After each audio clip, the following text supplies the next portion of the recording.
자, 또 이어서 할까요?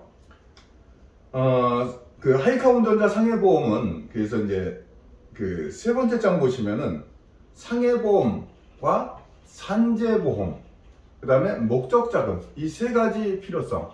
첫 번째, 종업원들에 대한 상해 위험. 두 번째는 산업근로자 재해보장보험, 산재보험 대비. 세 번째는 3년이나 5년이나 10년 정도, 뭐 10년 좀 길긴 하죠. 근데 중간에 해약하게 되면은 뭐 10년짜리, 20년짜리 들었다가도 3년차, 5년차, 10년차, 7년차, 6년차, 4년차 이렇게 해약을 했을 경우에 환급금이 없을까요? 당연히 있습니다.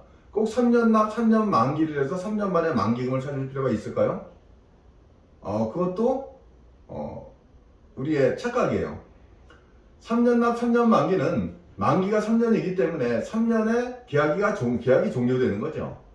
다시 말해서 3년 만에 책임준비금, 보험금을 한 번에 청구할 때를 대비해서 준비한 이 책임준비금이 3년 차의 최대라는 얘기죠.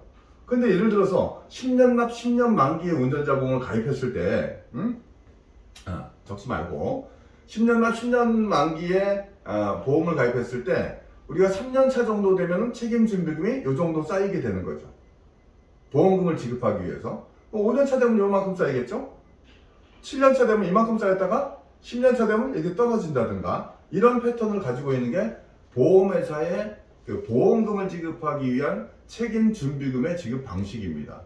그래서 우리 같은 경우에 우리 퍼펙트 플러스 같은 경우에 만기가 되면 0원 이렇게 되는 순수 보장형 상품들이 있죠. 근데 그런 순수 보장형 상품도 뭐 미납 폐지형 뭐 이런 상품들이 아니면은 책임준비금이 중간에 꽤 많이 쌓여 있는 거죠. 그래서 이 중간쯤에 책임준비금이 가장 많이 쌓였을 때 해약을 하게 되면은 이 책임준비금이 환급이 되는 거죠. 그래서 그것을 가지고 우리가 간병보험 영업에도 많이 활용을 하게 돼 있죠. 왜? 노후 자금을 준비할 때 이것을 활용할 수 있게 할 수 있으니까요. 자, 그래서 하이카 운전자 상해보험도 상해보험과 산재보험과 목적자금의 역할을 충분히 할 수 있게 되는 겁니다. 그래서 유족보상금 위자료 등 비용을 대비한다. 어떤 얘기냐? 우리 사고가 발생되죠. 예를 들어서 뭐 A 종업원이 일을 하는데 뭐 갑자기 팔이 절단이 됐다든가 뭐 지난번처럼 있어서 안 될 그런 일들, 뭐 기계에 딸려 들어가서 혼자 일하다가 사망을 했다든가 이럴 경우에 유족들이 뭐 경제적으로 보상이 되겠습니까마는 어쨌든 경제적으로라도 마음을 표현할 수밖에 없는 거죠. 그렇죠? 사과를 드린다 하더라도. 그래서 이럴 때 그럼 경제적인 비용이 얼마나 준비가 되어 있느냐, 이런 것도 굉장히 중요해요. 물론 산재보험이 당연히 돼 있어야 되겠죠. 산재보험은 책임보험, 자동차 보험의 책임보험 성격이다 보니까 충분한 유족 보상을 할 수가 없어요. 근데 유족 입장에서는 뭐 유족이 꼭 아니고 유족의 옆에 분들이라 하더라도 꼭 소송을 내게 돼 있죠. 왜? 더 많이 줘 이렇게 되는 거예요. 더. 왜? 젊은 사람이 죽었으니까, 아니면은 뭐 나이 들었다 하더라도 책임져야 될 부양 가족이 많이 있으니까 더 달라 뭐 이런 얘기들을 하게 돼 있죠. 그래서 이런 유족 보상금을 준비하기 위해서 하이카 운전자 상해보험 같이 보험료가 저렴하면서도 기간이 짧은 상품으로 그런 유족 보상금을 준비하게 되는 거죠. 질병보다는 이런 단체 상해보험들은 상해 위주예요. 올리스크. 그러니까 그것도 뭐 교통상해만, 뭐 대중교통상해만, 뭐 주말교통상해만 이런 상품이 아니고 24시간 온전히 보장이 되는, 최근에서 뭐 사망했다 하더라도 보험금을 지급할 수 있는 그런 상품들에 가입하게 돼 있는 거죠.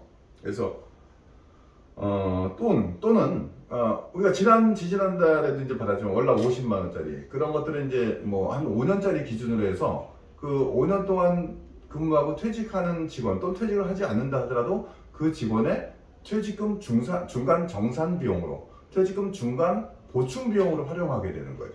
그래서 운전자 보험인데 50만 원짜리를 인수하게 되는, 운전자 보험이라도 100만 원짜리를 인수할 수가 있는 거죠. 기간을 짧게 하면은. 그러니까 우리가 자꾸 너무 보험료가 낮은 거에만 익숙해 있다 보니까 우리 뭐 영업 활동이 좀 그렇게 된 거죠.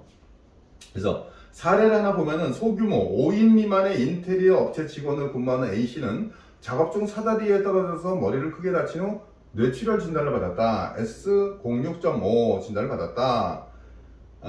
이럴 경우에 그 비교 예시를 보면은 특정 외상성 뇌손상 진단으로 200만원, 그 다음에 외상성 뇌출혈 진단으로 2천만원.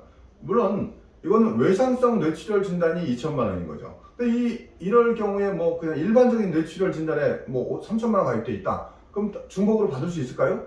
있을까요? 있게 되는 겁니다. 그죠? 왜? 이 내용은 특정 외상성이라는 전제 조건이 붙었기 때문에 일반적인 뇌출혈 경우에도 같이 지급이 돼야 되겠죠. 그래서 외상성 뇌출혈 진단 시에는 2,200만원이 지급되더라. 이런 얘기를 오늘까지는 드리고 내일 또 이어서 말씀드리겠습니다. 고맙습니다.